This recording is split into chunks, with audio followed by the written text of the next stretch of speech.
Dear students, अस्सलाम वालेकुम। Lecture number 17 fluid mechanics 1। आज हम इस लेक्चर में एक एग्जांपल करेंगे। सोर्स और सिंक से रिलेटेड है ये एग्जांपल। जो हमने पिछले लेक्चर में टॉपिक पढ़ा था उसमें हमने सोर्स और सिंक के लिए स्ट्रीम फंक्शन और वेलोसिटी पोटेंशियल के एक्सप्रेशन जो है वो ड्राइव किए थे। आज हम इस एग्जांपल के अलावा ड्यूप्लेट का टॉपिक करेंगे और ड्यूप्लेट के लिए जो है वेलोसिटी पोटेंशियल और स्ट्रीम फंक्शन का एक्सप्रेशन जो है वो कैलकुलेट करेंगे। तो पहले हम एग्जांपल करते हैं। A non viscous incompressible fluid. Non viscous mean ये आइडियल फ्लूइड है। Flows between wedge shaped wall. अब वेज शेप्ड वॉल ये डायग्राम में दिखाई गई है कि ये दो वॉल्स हैं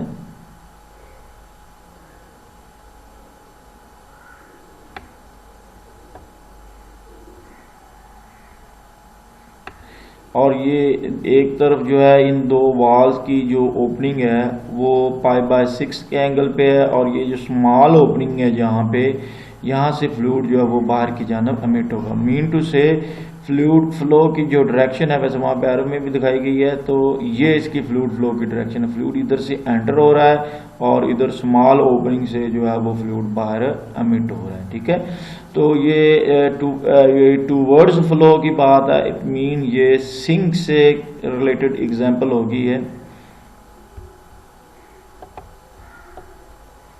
अब इसमें आर जो है वो आर्बिट्रेरी रेडियस है। ये चूंकि हमारे पास ये एक वेज है तो हमने ये आर्बिट्रेरी जो है वो एक स्पेस बनाई है यहाँ पे। तो यहाँ से यहाँ तक का जो डिस्टेंस है उसकी आर्बिट्रेरी रेडियस है, क्योंकि कोई परमानेंट यहाँ पे कोई सॉलिड वॉल नहीं है, इसलिए यहाँ पे आर्बिट्रेरी रेडियस का वर्ड मैं यूज़ कर रहा हूँ। Because the volume rate of flow crossing any curve between two walls must be the same. अब यहाँ पे वॉल्यूम रेट फ्लो जो है वो कि इन दोनों वॉल्स के दरमियान जो है वो इस एरिया में क्या होगा, वो सेम होगा। The velocity potential that approximately describe this flow is, ये गिवन है हमें कि इस किस्म के फ्लो को डिस्क्राइब करने के लिए जो वेलोसिटी पोटेंशियल है वो φ = -2 log of r है। अब ये नेगेटिव साइन क्या है रिप्रेजेंट कर रहा है? नेगेटिव साइन ये रिप्रेजेंट कर रहा है कि फ्लो टुवर्ड्स दी ओपनिंग है, यानी कि जैसे उस दिन मैंने बात की थी कि फ्लो जो है अगर आउटवर्ड होगा तो उसमें हम m जो है उसकी स्ट्रेंथ को पॉजिटिव लेते हैं, अगर फ्लो इनवर्ड होगा तो m या उसकी स्ट्रेंथ को हम नेगेटिव लेते हैं। फ्लो जो है वो इनवर्ड है, यहाँ पे आप देख सकते हैं फ्लो जो है वो इनवर्ड है, यानी कि ये सिंक है तो इसके लिए यहाँ पे वेलोसिटी पोटेंशियल जो है वो नेगेटिव आई है।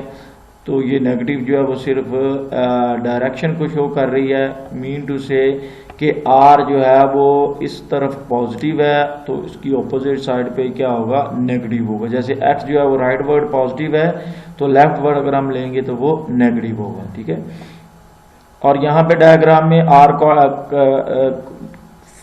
कार्टेशियन कोऑर्डिनेट और सिलेंड्रिकल कोऑर्डिनेट भी शो किए गए हैं। ये एक्स वाई प्लेन में एक वेज पड़ा है और आर एक्सिस जो है वो एक्स एक्सिस के साथ जो एंगल बना रही है वो थीटा है, तो इस तरह ये आर थीटा कोऑर्डिनेट आ गया। सिलेंड्रिकल कोऑर्डिनेट जैसे हम कार्टेशियन कोऑर्डिनेट और सिलेंड्रिकल कोऑर्डिनेट को जब लिंक करते हैं तो इसी तरह उसको लिंक करते हैं कि एक कोऑर्डिनेट है जिसको आप आर कोऑर्डिनेट कहते हैं और वो जो एक्स एक्सिस के साथ एंगल बना रहा होता है उसको हम थीटा कोऑर्डिनेट उसका कहते हैं। ठीक है, determine the volume rate of flow per unit line into the opening, के आपने volume flow rate Q drive करना है जो कि इस ओपनिंग से फ्लूइड जिस वॉल्यूम फ्लो रेट से इस ओपनिंग से बाहर एमिट करेगा वो वॉल्यूम फ्लो रेट आपने कैलकुलेट करना है। तो ये क्वेश्चन है। फॉर द गिवन वेलोसिटी, ये वेलोसिटी पोटेंशियल है तो वेलोसिटी पोटेंशियल का फार्मूला हमारे पास है u = पार्शियल φ/r। तो इसको with respect to r differentiate करेंगे तो आपके पास वेलोसिटी u आ जाएगी। विद रिस्पेक्ट टू थीटा करेंगे तो वो v कंपोनेंट 0 होगा। इट मीन्स कि फ्लो जो है वो प्योरली रेडियल फ्लो है, जिस तरह के हमने सोर्स और सिंक में भी पढ़ा था कि उसमें फ्लो जो है रेडियल होता है, सिर्फ velocity component u non zero होता है, v जो है वो 0 होता है। अब volume rate of flow crossing arc length, वैसे अगर मैं पूरे सर्कल की बात करूं तो उसका आर्क लेंथ जो होता है, जैसे अगर ये सर्कल है, अगर हम ये पूरे इस तरह की बात करते तो हम कहते हैं इसका सर्कमफ्रेंस जो है वो 2 पाई आर होगा, इसमें रेडियस आर कैपिटल अगर आर यूज करूँ। अब क्योंकि सिर्फ हम इतना पोर्शन ले रहे हैं और इतने पोर्शन में यहाँ पे फिर हम 2 पाई की जगह पे क्या यूज करेंगे, पाई ओवर 6 यूज करेंगे हम। तो इस तरह इसका जो वेज का जो सर्कमफ्रेंस होगा वो सर्कमफ्रेंस होगा आर पाई ओवर 6। और वॉल्यूम फ्लो रेट कैलकुलेट करने का जो फार्मूला है Q is equal to 0 to pi by 6 u r d theta. ये हमने वैसे पहले भी पिछले लेक्चर में भी वॉल्यूम फ्लो रेट का फार्मूला यूज़ किया है। अब 0 से पाई बाय 6 जो है वो लिमिट है हमारे पास, और ये लिमिट कहाँ से आई है, क्योंकि हमारी डोमेन जो है वो यहाँ से यहाँ तक है ना, ये हमारी डोमेन है, यानी कि यहाँ पे थीटा जो है वो 0 होगा और यहाँ पे वो मैक्सिमम जो होगा पाई बाय 6 होगा। अब चूंकि इंडिपेंडेंट वेरिएबल ही थीटा है तो इसलिए उसकी लिमिट 0 से पाई बाय 6 है। अब जो u का एक्सप्रेशन हमारे पास है using 1 at r is equal to r। अब इसका क्या मतलब है, जैसे यहाँ पे जो लिखा हुआ है at r is equal to r, इसका मतलब ये है कि ये वाले जो आपके पास u की वेलोसिटी आई थी इक्वेशन नंबर 1 में, अब r is equal to r क्यों कर रहे हैं हम यहाँ पे हैं, ठीक है, ये इसकी बात हो रही है, ये जो आर्बिट्रेरी है, ठीक है, यहाँ पे जो है वो फ्लो एंटर हो रहा है फ्लूइड, तो r is equal to r मतलब इस जगह पे हमने फ्लो रेट जो है वो हम वेलोसिटी को है जो वो पुट करेंगे, ठीक है, और ओपनिंग से हमारा जो है वो वॉल्यूम फ्लो रेट का एक्सप्रेशन निकल आएगा। तो r is equal to r पे भी पुट करेंगे इक्वेशन नंबर 1 में और देन उसको यूज करेंगे इक्वेशन नंबर 3 में। तो इसको सिंप्लीफाई करने के बाद आपके पास वॉल्यूम रेट ऑफ फ्लो जो है वो minus pi by 3 r minus 1.05 feet square पर सेकंड यूनिट जो है उसने क्वेश्चन में दिया हुआ है। तो नेक्स्ट हमारा जो टॉपिक है वो है ड्यूपलेट। अब ड्यूपलेट कैसे बनेगा, ड्यूपलेट बनेगा सोर्स और सिंक का पेयर जब आप लेंगे, जैसे कि इस डायग्राम में आप देख सकते हैं कि मैंने जो है वो एक सोर्स और सिंक का पेयर लिया है, एक्स वाई प्लेन मैंने एक सेलेक्ट किया है, इस तरह राइट वर्ड एक्स पॉजिटिव है, अपवर्ड वाई पॉजिटिव है, और ये एक्स वाई प्लेन का ओरिजिन है। तो ओरिजिन से ए डिस्टेंस पे, अब ओरिजिन से जो डिस्टेंस है वो हमने क्या ले लिया, यहाँ से यहाँ तक उसको क्या कह दिया, ए कह दिया, ठीक है, ये डिस्टेंस ए है, इतने ही डिस्टेंस पे हमने इधर भी ए है, इतने ही डिस्टेंस पे हमने सिंक लगा लिया। इसका मतलब यह है ओरिजिन से इक्वल डिस्टेंस पे हमने लेफ्ट वर्ड जो है वो सोर्स रख लिया है और राइट वर्ड जो है वो हमने सिंक रख लिया। अब यहाँ पे देख सकते हैं फ्लो जो है वो आउटवर्ड है और सिंक की फॉर्म में जो है फ्लो जो है वो इनवर्ड होगा, ठीक है। और यहाँ पे ये हमारा पॉइंट ऑफ ऑब्जर्वेशन है। तो पॉइंट ऑफ ऑब्जर्वेशन जो है वो जो एक्स एक्सिस के साथ एंगल बन रहा है उसको हमने थीटा सोर्स और पॉइंट ऑब्जर्वेशन से जो लाइन है उसका जो एंगल बन रहा है उसको हमने थीटा 2 कहा है। इस तरह सिंक है तो यहाँ से ये वाला जो एंगल बन रहा है उसको हमने थीटा 1 के, ये ऐसे ही है जैसे ऊपर मैंने कहा था हमने कोऑर्डिनेट जो है वो बनाया है, ठीक है। तो अगर मैं इसको कोऑर्डिनेट की फॉर्म में बात करूं तो ये एक्स एक्सिस है, तो इसके लिए इसका जो कोऑर्डिनेट होगा वो r1 है, तो इसका एक्स एक्सिस के साथ जो एंगल बन रहा है वो थीटा 1 है। तो इस पॉइंट पी से ये वाला जो r कोऑर्डिनेट है उसका एक्स एक्सिस के साथ जो एंगल बन रहा है वो थीटा है, और सोर्स के लिए ये एक लाइन है जो कि पॉइंट पी से मीट कर रही है, ये r कोऑर्डिनेट है, इसको हमने r2 कह दिया है। तो r2 के साथ एक्स एक्सिस जो एंगल बना रही है वो थीटा 2 है, ठीक है। तो हम अब आगे चलते हैं। A doublet is form by an appropriate source sink pair, इसका मतलब है सोर्स सिंक पेयर बनाएंगे, सोर्स और सिंक को आप इस तरह ले लेंगे जैसे अरेंजमेंट हमने इस डायग्राम में की है, तो उसको हम ड्यूपलेट कहेंगे। Consider the equal strength source sink pair of as shown in figure 1।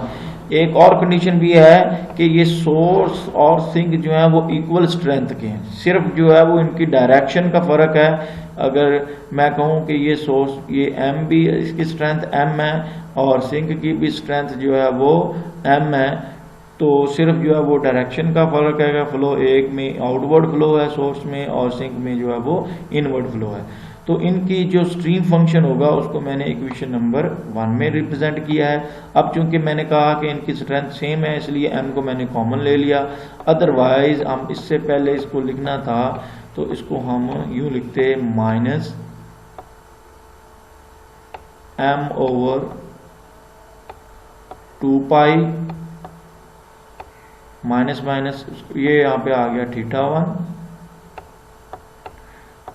Plus m over 2 पाई θ2। अच्छा, अब आप यहाँ पे ये भी देख सकते हैं, चूंकि मैंने पहले कहा था ये जो θ1 है, यहाँ पे θ1 ये सिंक है, और सिंक के लिए जो स्ट्रेंथ होता है m वो नेगेटिव होता है। क्यों नेगेटिव होता है? कि फ्लो वो जो इनवर्ड होता है, ठीक है। और यहाँ पे m पॉजिटिव है, क्यों? ये सोर्स है, और सोर्स का फ्लो जो है वो आउटवर्ड होता है, यानी कि पॉजिटिव आर एक्सिस की डायरेक्शन में होता है, इसलिए हम पॉजिटिव लेते हैं। और सिंक में नेगेटिव आर एक्सिस की डायरेक्शन में फ्लो है, तो इसके लिए हम जो है वो नेगेटिव ले लेते हैं, ठीक है। तो इनमें से माइनस कॉमन ली, तो ये इक्वेशन नंबर 1 आ गई।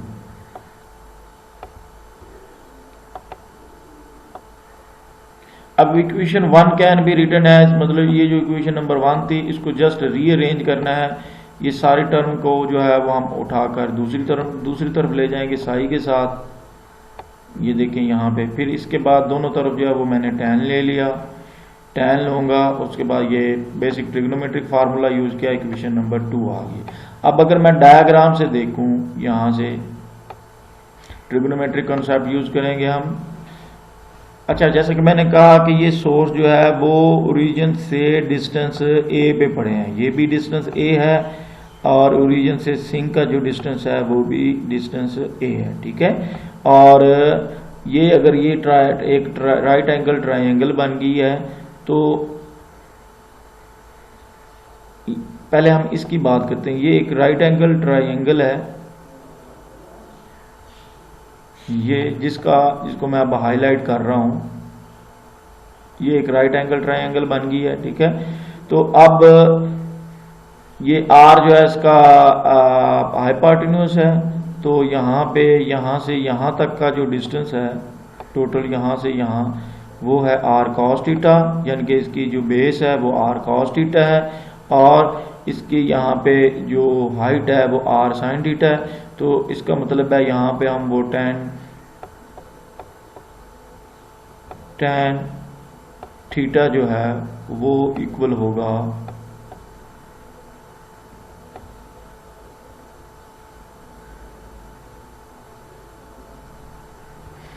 r sin theta over r cos theta, जैसे कि यहाँ पे लिखा हुआ है।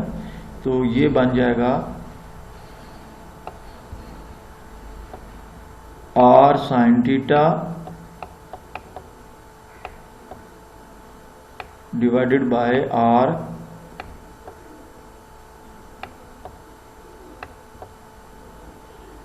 cos थीटा आ जाएगा, ठीक है। तो इसी तरह अब अगर r से कट जाएगा यहाँ पे, तो वो कट जाएगा, ठीक है। अब अगर आप बाकी ट्रायंगल जो हैं उनके लिए कैलकुलेट करना चाहें, जैसा कि अच्छा ये यहाँ से यहाँ तक जो है, यहाँ से यहाँ तक r cos थीटा है, तो इसका मतलब ये हुआ कि अब आप अगर इस ट्रायंगल को सॉल्व करेंगे, ये वाले जिसको मैंने अब हाईलाइट किया है, इस ट्रायंगल को, तो अब चूंकि यहाँ से यहाँ तक r cos थीटा है, तो और यहाँ से यहाँ तक जो है वो a है, तो इधर से इधर तक का जो डिस्टेंस होगा, इसका मतलब r cos थीटा में से आप a माइनस करेंगे, ठीक है। तो इसका मतलब ये हुआ कि अब इसमें जो tan थीटा होगा इस ट्रायंगल के लिए, ये मैंने कैलकुलेट किया हुआ है, यहाँ पे tan theta is equal to r sin theta और r cos theta minus a।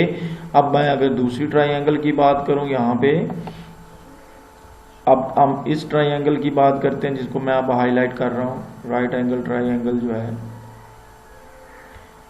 अब इसमें इसकी जो हाइपोटेन्यूज है वो r sin थीटा है, और जबकि ये बेस है यहाँ से यहाँ तक जो है वो टोटल r cos थीटा था, उसमें ये वाला डिस्टेंस जो हमने ऐड कर दिया है, तो वो बन गया r cos theta plus a बन गया, ठीक है। तो इसका मतलब है tan थीटा 2 जो होगा वो r cos theta divided by tan theta is 2 is equal to r sin theta divided by r cos theta plus a हो जाएगा, जैसे कि मैंने यहाँ पे ये इक्वेशन नंबर 4 में दिखाया है। अब मैंने यहाँ पे 3 और 4 को पुट करना है इक्वेशन नंबर 2 में। ये इक्वेशन नंबर 2 है, यानी कि 2 और यहाँ पे इक्वेशन नंबर 3 पुट करूँगा, इधर जो है वो इक्वेशन नंबर 4 पुट करूँगा, 3 और इस तरह 4, यानी कि 3 और 4 को 2 में पुट करूँगा इनकी वैल्यूज़। उसके बाद हमने इसको सिंप्लीफाई करना है, एलसीएम लेना है। एलसीएम जब लेंगे तो जो डिनोमिनेटर होगा ये वाली टर्म जो हैं ये कट जाएंगी, और उसके अलावा इसको भी सिंप्लीफाई करेंगे तो मेरे पास ये वाली चीज़ आ जाएगी। इसको फर्दर मैं सिंप्लीफाई करूँगा तो यहाँ से इक्वेशन नंबर 5 आ जाए। क्यों? यहाँ पे cos square theta plus sine square is equal to 1 मैंने पुट कर दिया है। इक्वेशन नंबर 5 आ गया है। अच्छा, the streamline pattern for this type of flow is, अब अगर स्ट्रीमलाइन पैटर्न होगा, अगर जैसे कि ऊपर हमने एक ड्यूप्लेट लिया है, सोर्स और सिंक, यहाँ पे हमने ये सोर्स है और ये सिंक है, ठीक है। ये पैटर्न समहाउ वैसे ही है जैसे आप एक बार मैग्नेट के लिए जो है वो लाइन, वो मैग्नेट लाइन जो है वो बनाते हैं, तो उसमें का पैटर्न भी जो है वो इसी तरह का होता है। अब सोर्स से फ्लो जो है वो आउटवर्ड होना है तो वो इस तरह फ्लो होगा, और सिंक की तरफ फ्लो होगा ये वाला। इसी तरह इधर से फ्लूइड जो है वो अमिट हो रहा है और इधर जो है वो फ्लूइड जो है वो एंटर हो रहा है। इसी तरह ये भी इसी तरह ही है, तो इधर डाउनवर्ड डायरेक्शन में भी इस तरह। तो सोर्स और सिंक का जब आप स्ट्रीमलाइन पैटर्न बनाएंगे वो कुछ इसी तरह का बनेगा, जैसे कि एक बार मैग्नेट के लिए आप पैटर्न बनाते हैं। अब इक्वेशन नंबर 5 से tan इन था, उसको उठा के मैं दूसरी तरफ ले गया हूँ, वो tan इनवर्स हो गया है, और उसको फिर अरेंज करूंगा, मेरे पास इक्वेशन नंबर 6 आ जाएगी। मतलब साइड इधर है, बाकी टर्म उधर ले गया हूँ। For small values of the tan of the distance a, ठीक है। अच्छा, ये कंसेप्ट भी आपने पढ़ा हुआ है कि जैसे अगर ये मेरे पास जो है वो असल में ये कंसेप्ट यहाँ पे यूज कर रहे हैं कि tan theta equivalent to theta. ये कब इसके इक्विवेलेंट होगा? जब थीटा एंगल जो है वो बहुत स्मॉल होगा, ठीक है। यहाँ पे इसकी बात भी हो रही है कि जब डिस्टेंस जो है वो बहुत स्मॉल है tan थीटा, तो ये कंसेप्ट हम यूज कर रहे हैं for small value of the distance a। तो ये थीटा यानी कि ये tan theta equivalent to theta कब होगा स्मॉल? ये एंगल तब स्मॉल हो जाएगा जब जो है वो सोर्स और सिंक जो है वो A जो है वो एक दूसरे जीरो को अप्रोच करेगा। मीन टू जो है वो सोर्स और सिंक जो है वो ओरिजिन पे आ जाएंगे। जब सोर्स और सिंक ओरिजिन पे आ जाएंगे तो उसमें थीटा जो है वो बहुत स्मॉल हो जाएगा। तो इस सिचुएशन में हम जो है वो tan इनवर्स जो है इसको हम ले लेंगे, ये जस्ट एंगल के इक्वली आ जाएगा, ठीक है। अब इक्वेशन नंबर जो 6 है उसमें tan थीटा जो है ये यहाँ पे इक्वेशन नंबर 6 थी, ये वाली 5 6। तो अभी हमने जो कहा है कि ये जो है वो जस्ट इसके एंगल के इक्वल आ जाएगा। तो ये वाली चीज़ जब मैं इसको इसमें इक्वेशन नंबर 6 में पुट करूँगा तो मेरे पास जो है इक्वेशन नंबर 7 आ जाएगी। अब आगे हम वही बात कि जब सोर्स और सिंक जो है वो एक दूसरे को अप्रोच करेंगे। अप्रोच करने का मतलब क्या है कि सोर्स और सिंक जो हैं वो ओरिजिन की तरफ मूव करेंगे, और वो मूव करके कहाँ पे आएंगे? A0 कहाँ पे होगा? ओरिजिन पे 0 होगा, ठीक है। तो जब उसको दोनों सोर्स और सिंक ओरिजिन पे आ जाएंगे तब जो है यहाँ पे हम A को 0 पुट कर देंगे। यहाँ से मैंने R/r² माइनस A² लिया है टर्म। तो जब इसमें मैं A0 पुट करूँगा, सिंप्लीफाई करूँगा, 1/r आ जाएगा। ये वाली टर्म मैंने असल में ली है, इतना पोर्शन यहाँ से। तो इसमें A=0 पुट किया यहाँ पे, और ये मैंने क्या है कि पुट किया है कि लेट कर लेते हैं कि अब जो ड्यूप्लेट है वो इस तरह का है कि सोर्स और सिंक जो है वो ओरिजिन पे आ गए। नीचे जो है वो इसका भी मैंने पैटर्न जो है वो शो किया हुआ है, तो वो ओरिजिन पे आ गए हैं। तो उसके लिए ये वाला जो पोर्शन मैंने अभी सिलेक्ट किया तो वो 1/r होगा। तो अब इसमें इस पूरे की जगह पे 1/r पुट करूँगा, ये मैंने पुट कर दिया है। तो इसके बाद इसको मैं सिंप्लीफाई करता हूँ, और इसको मैंने जो है वो यहाँ पे k कह दिया, क्योंकि m जो है वो कांस्टेंट है, उसकी स्ट्रेंथ जो है यहाँ पे ये भी गिवन है, so that the product M A, क्योंकि ए 0 को अप्रोच कर रहा है, एम इन्फिनिटी को अप्रोच कर रहा है, और पाई पहली जो है वो एक कांस्टेंट है, इन तीनों की जो प्रोडक्ट होगी कांस्टेंट होगी। तो इसका मतलब है इसको मैं यहाँ पे एक कांस्टेंट के का नाम दे देता हूँ। जैसे हम कहते हैं 2-3 नंबर अगर कांस्टेंट है, इनको मल्टीप्लाई करें एक नया कांस्टेंट आता है, तो इसलिए हम उसको एक का नाम दे देते हैं के का, where K is the strength of the doublet, और इसको कह देंगे कि के जो है वो ड्यूपलेट की स्ट्रेंथ है। अब corresponding velocity potential for the doublet is, ये हमने स्ट्रिंग फंक्शन कैलकुलेट कर लिया है, तो इसका जो ड्यूपलेट होगा का वेलोसिटी पोटेंशियल होगा उसको हम इस तरह ड्राइव करेंगे। और ये ड्राइव कैसे करना है, यहाँ पे मैंने कमेंटेड फॉर्म में इसके फार्मूले लिखे हुए हैं कि partial psi by partial theta is equal to minus K cos theta over r, और ये u जो है वो इक्वल था 1/r के partial psi by partial theta. तो मतलब कि ये इन फार्मूलों को यूज करेंगे आप, तो ये निकल आएगा यहाँ पे। अब वो वाली सिचुएशन के जब सोर्स और सिंक जो है, मैंने कहा ओरिजिन की तरफ अप्रोच करेंगे, A0 होगा ये। अब सोर्स भी इधर है और सिंक भी इधर है, ठीक है, ओरिजिन पे पड़ा जब आपने कह दिया था कि A इज इक्वल टू 0 है। तो इस सिचुएशन में जब A0 ले लिया, मतलब सोर्स भी ओरिजिन पे आ गया और सिंक भी जो है वो ओरिजिन पे आ गया, तो जो पैटर्न होगा स्ट्रीम लाइन का वो कुछ इस तरह का होगा, ठीक है, जैसे कि इस डायग्राम में शो किया गया। अब यहाँ पे एक बात नोट करने वाली है कि जिस तरह सोर्स और सिंक जो है वो कोई रियलिटी में एग्जिस्ट नहीं करते, तो इसी तरह चूंकि ड्यूपलेट भी जो है वो सोर्स और सिंक से ही बना है, तो इस तरह ड्यूपलेट भी जो है कोई फिजिकल क्वांटिटी नहीं है। लेकिन ड्यूपलेट को अगर हम किसी और फिजिकल फ्लो से कंबाइन कर लेंगे, किसी भी यूनिफॉर्म फ्लो से, तो तब जो है वो इसको हम डिफरेंट सिचुएशन में यूज करते हैं। जैसे कि ड्यूपलेट को हम यूज कर सकते हैं flow around a circular cylinder जो है। तो ये था आज का लेक्चर। अल्लाह हाफिज।